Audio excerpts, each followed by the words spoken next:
Today's learning objectives are: I can use different strategies for multiplication, and I can problem solve and reason with primes, factors and multiples. Factors are positive integers that can be multiplied together to make a given number. A multiple of a number is the product of that number and an integer.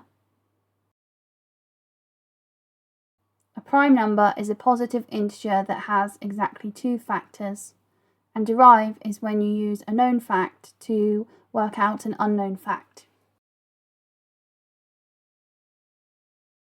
So to start off with, we're just going to recap the commutative law of multiplication. This is that A times B is equal to B times A. For example, 3,689 times 1 is equal to 1 times 3,689, and both of them are equal to 3,689. This is just a legal notice, as I'm using some materials from NCTEM under the Open Government Licence. You don't need to read this. So I would just like to draw your attention to repeated addition. This is something you would have learnt in the earlier years, and it's something you can fall back on if you can't remember your times tables. So, for example, if you can't remember what 5 times 3 is, you can think of it as 5 lots of 3, and you can add 3 together 5 times. So 3 plus 3 plus 3 plus 3 plus 3 is equal to 15. So 5 times 3 is equal to 15, and 3 times 5 is equal to 15. So to start with, we're going to be looking at how you multiply by 10, and then 100, and then 1000. Just to point out, you won't be allowed to have access to deans or counters within your SATS exam. I start usually with a visual representation to help you understand the maths, but then as your confidence grows, you should be able to get away from this visual support.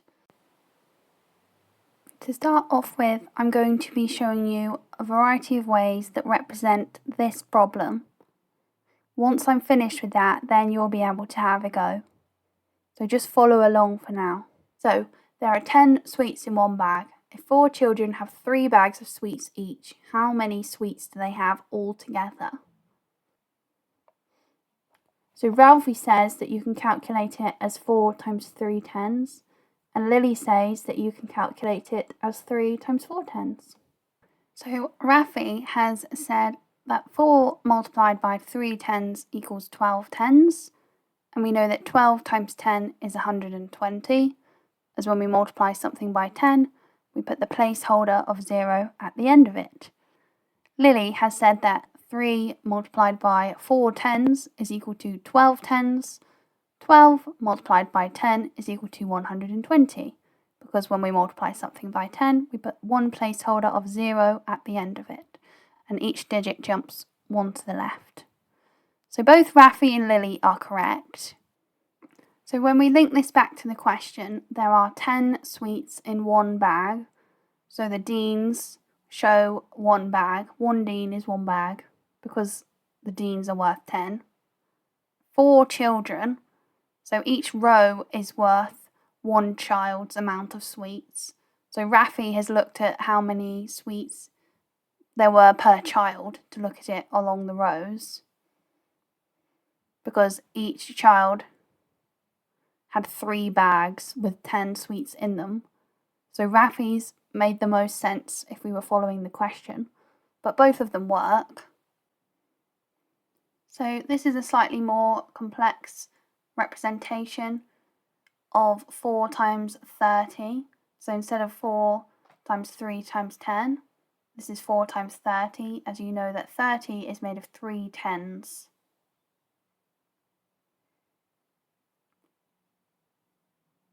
You know that 4 times 10 is equal to 40.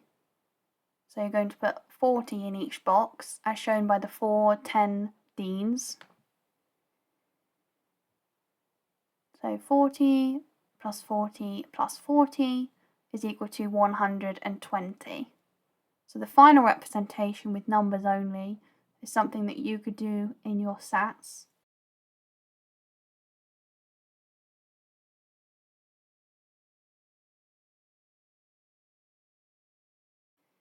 They don't usually recommend that you have scrap paper, although some schools will allow you to have this. So drawing out lots of deans or counters wouldn't necessarily be practical, but the numbers method might be helpful for you.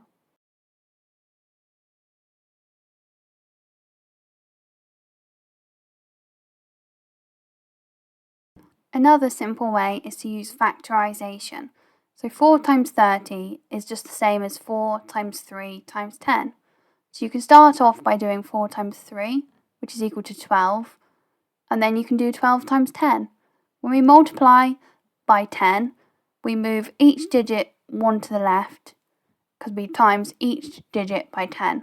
So 12 times 10 is equal to 120, because 2 times 10 is 20, and 10 times 10 is 100. So this is an example of how you can use factorisation and your understanding of place value to work out a multiplication question. So now it's your turn. You're going to have a go at using factorisation, followed by your understanding of place value. The question goes like this. Eggs come in boxes of 30. A supermarket orders 80 boxes of eggs in 1 week. How many eggs does the farmer need to supply? Pause the video and have a go at this question, and then we'll go through it together. So eggs come in boxes of 30, and a supermarket orders 80 boxes of eggs in 1 week. How many eggs does the farmer need to supply? So we must be needing to do the calculation 30 multiplied by 80.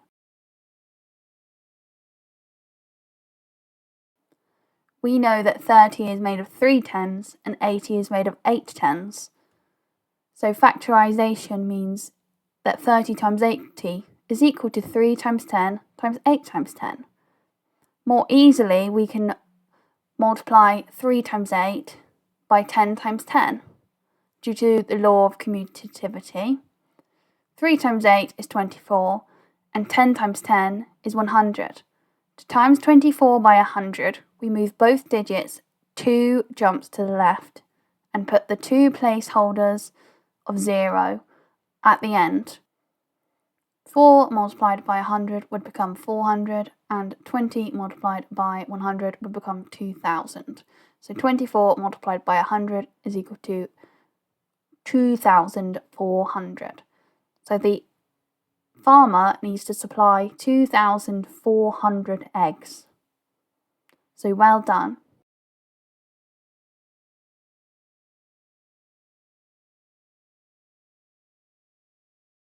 Now you're going to have a go at another one. Remember that 1 box of eggs has 30 eggs in it in this case.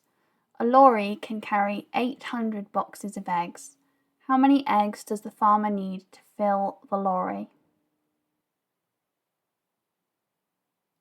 And a lorry can carry 800 boxes of eggs. So when we're thinking about how many eggs the farmer needs to fill the lorry, we need to do 30 multiplied by 800, as we have 30 eggs and the lorry can carry 800 boxes of eggs. And we're looking at how many eggs would fill the lorry.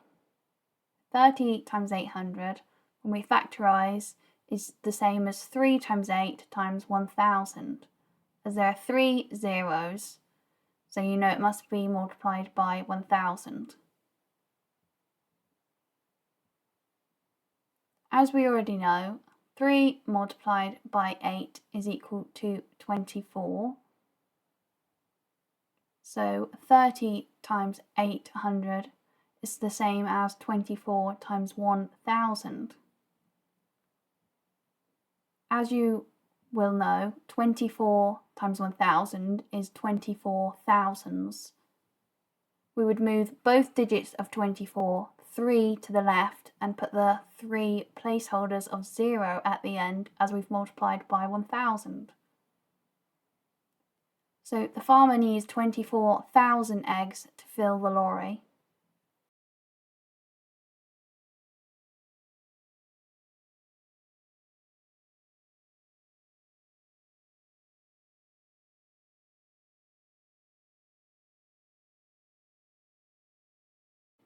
So now you're just going to watch this example of factor pairs and common factors. So remember, factors are just integers that when multiplied together create another number. So the factors of 10 are 1, 2, 5 and 10. As 1 times 10 is 10, 2 times 5 is also 10. The factors of 20 include 1 and 20, 2 and 10, and 4 and 5. When we write them out in a list, we write them from the lesser number to the greater number. So we start with 1.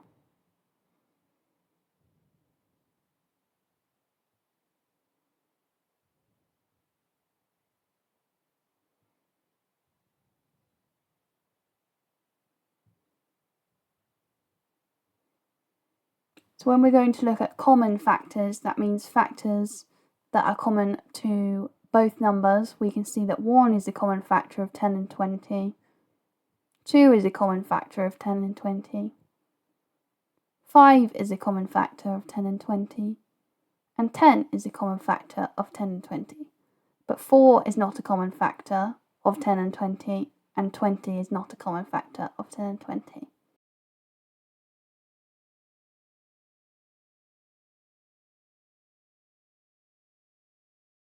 As you cannot multiply 4 by an integer to get 10, and you cannot multiply 20 by an integer to get 10.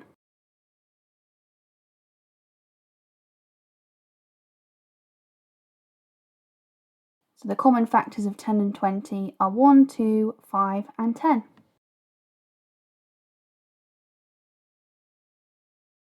So now you're going to have a go at a reasoning question. Alice has 2 ribbons. One is 200 centimetres long and one is 160 centimetres long. Alice cuts both ribbons into equal pieces of the same length. How long could those pieces be? So pause the video and have a go. We know that one ribbon is 200 centimetres long and one is 160 centimetres long. We know that Alice cuts both of the ribbons into equal pieces of the same length. And we're looking at how long could those pieces be. So we can use factors to help us answer this question, as the common factors of 200 and 160 will be the length that the cut up pieces could be. So we need to find the common factors of 200 and 160. Before we look at the common factors of 200 and 160, then we need to look at the factors of each of them.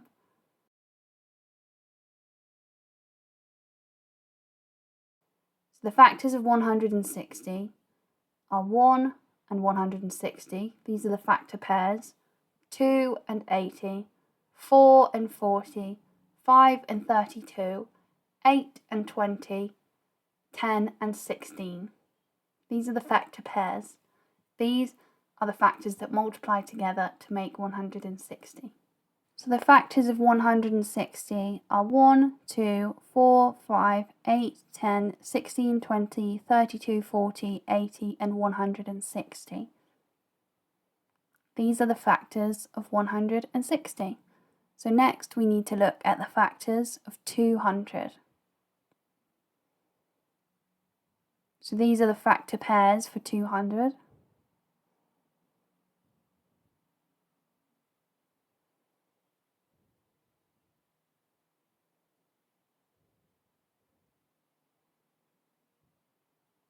And these are the factors of 200. 1, 2, 4, 5, 8, 10, 20, 25, 40, 50, 100 and 200. All of those are factors of 200.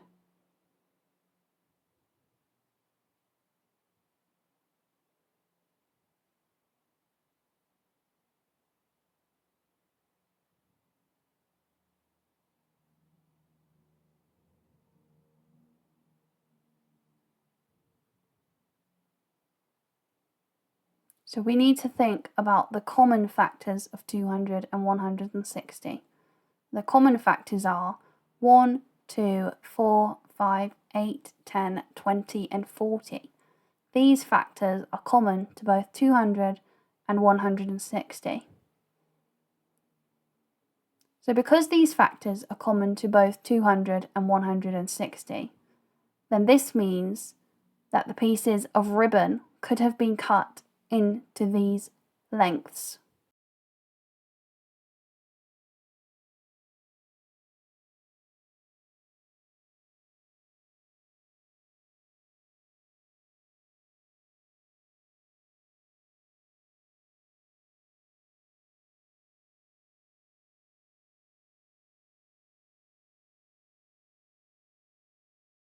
We're going to have a go at this method of double and halving. So doubling and halving makes multiplications easier. For example, if I have the multiplication 50 times 6 and I'm struggling to do that in my head, I could double the 50 and half the 6 to do the calculation 100 times 3, which is easier and is equal to 300. It doesn't matter which way round you double and half. You could double the first number and half the second number, or vice versa. For example, in 8 times 5, I would half the 8 and double the 5, as it's generally easier to multiply by 10. 4 multiplied by 10 is equal to 40. So now you're going to have a go at the double and halving method.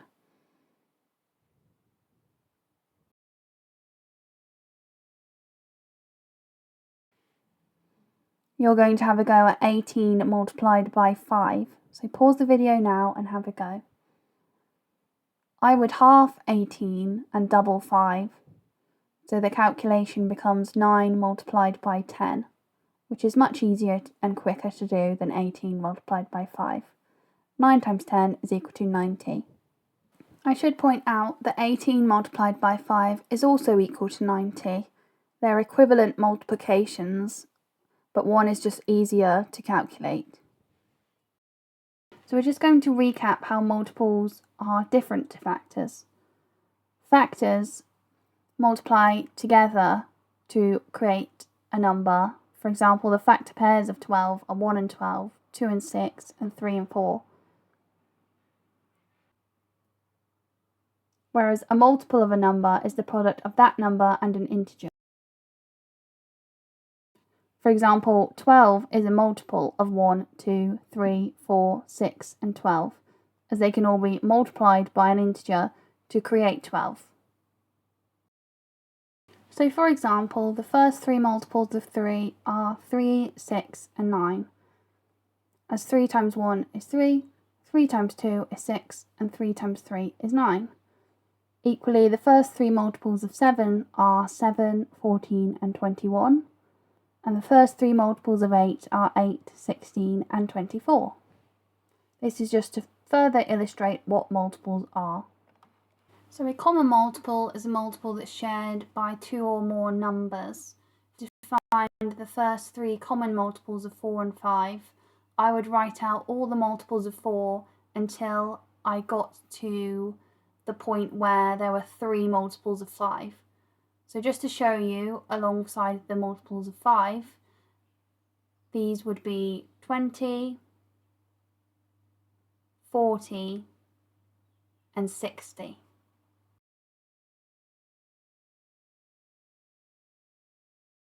So now you're going to have a go at finding the first three common multiples of 6 and 8. So pause the video now and find the first three common multiples of 6 and 8. So the multiples of 6 are these ones. You only need to go up to 72 because, as you can see, you've then found the first three common multiples of 6 and 8. Because 24, 48 and 72 are multiples of 6 and 8. Those are the first three common multiples. So now you're going to have a go at this reasoning question. Jamie plays hockey every 6 days and Mina plays hockey every 4 days. They both played hockey today. In how many days will they play hockey on the same day again? So pause the video now and have a go.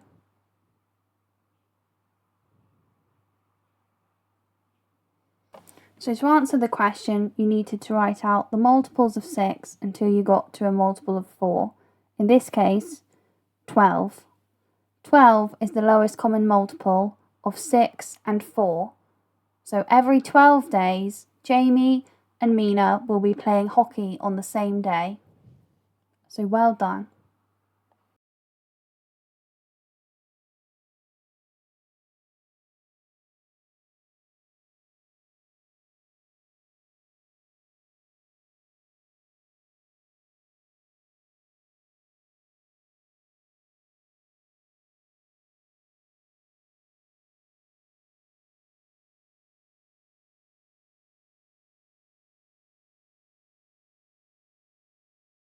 So now we're going to look at prime numbers. Prime numbers are numbers with exactly 2 factors.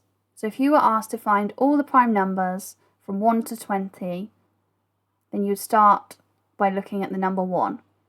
1 is not a prime number because 1 only has one factor, and that factor is 1.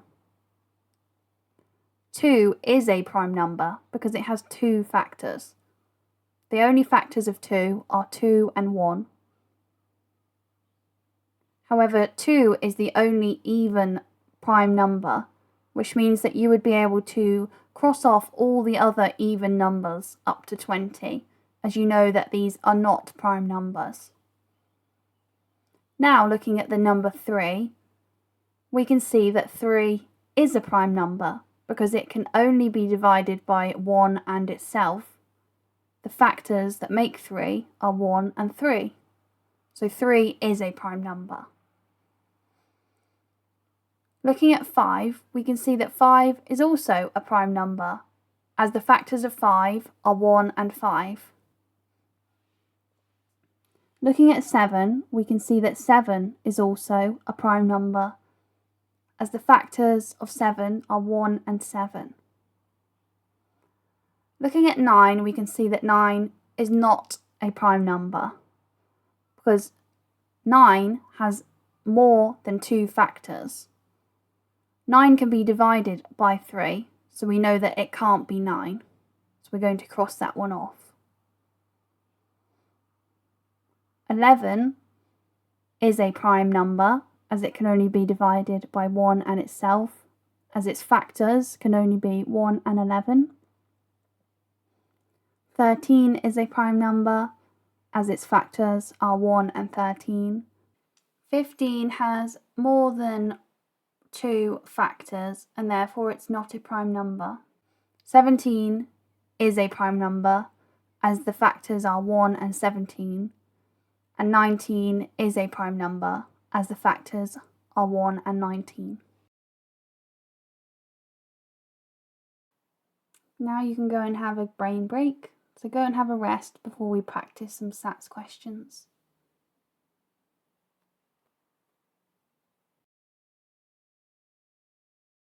So now we're going to look at some previous SATs questions, testing out the skills you've learnt today. So the first question is 99 times 10 times 1. So pause the video now and have a go. I know that 10 times 1 is just equal to 10. So the question is really asking us what 99 times 10 is. We did lots of practice earlier on timesing by 10. We know we move the digits one place to the left and put the placeholder of 0 at the end. So the answer is 990.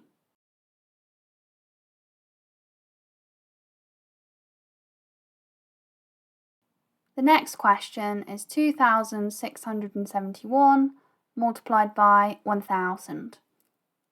So pause the video now and have a go. 2,671 multiplied by 1,000. We know that when we multiply something by 1,000, each digit will move 3 places to the left, and there will be 3 placeholders of 0 at the end of the number.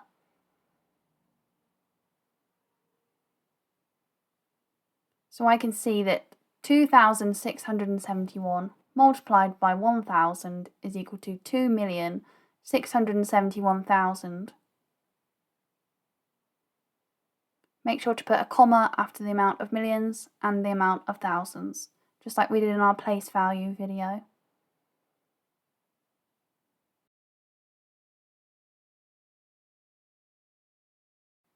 So a box holds 40 packets of envelopes. Each packet holds 25 envelopes.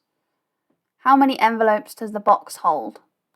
So pause the video now and have a go.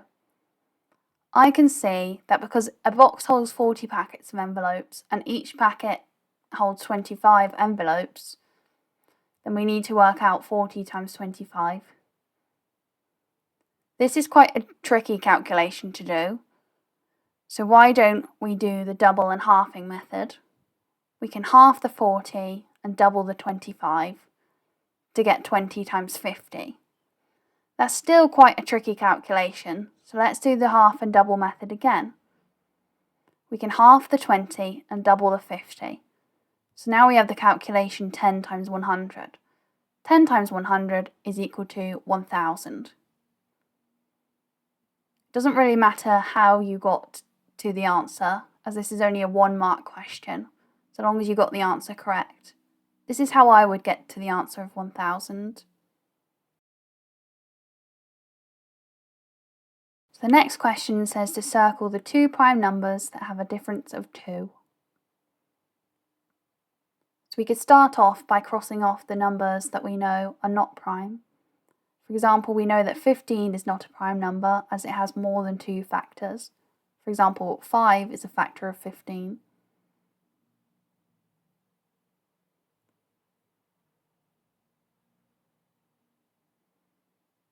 We know that 21 is not a prime number as it has the factor of 7.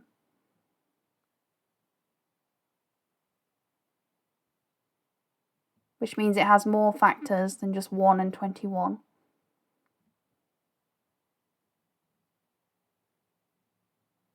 It has other factors too. We also know that 25 is not a prime number, as it has more factors than just 1 and 25. 23 is a prime number, and so is 19 and 17. The 2 prime numbers that have a difference of 2 are 17 and 19, as 19 minus 17 is equal to 2. So this question has told you to use each number once to complete these statements. So pause the video now and have a go. So if I'm looking for a square number, I know that 64 and 100 are both square numbers, because 8 times 8 is 64 and 10 times 10 is 100. However, we've also been asked to look for a cube number. 64 is both a square and a cube number, whereas 100 is only a square. So in the square number box, I'm going to put 100, and in the cube number box, I'm going to put 64, because 4 times 4 is 16, and 16 times 4 is 64.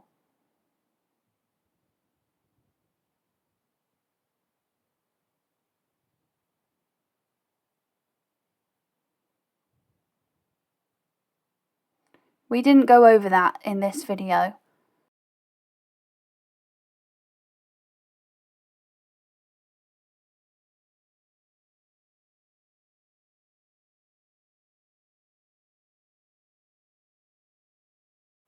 So now we have 40 and 60 left. Both of them are common multiples of 4 and 5, because both of them are multiples of 4 and 5. But only one of them is a common factor of 80 and 120. I can see that 40 is the common factor of 80 and 120, because 40 times 2 is 80, and 40 times 3 is 120. So therefore 40 is the common factor of 80 and 120, and 60 is the common multiple of 4 and 5. You can see here that using some detective work has enabled us to find out which number goes in which box.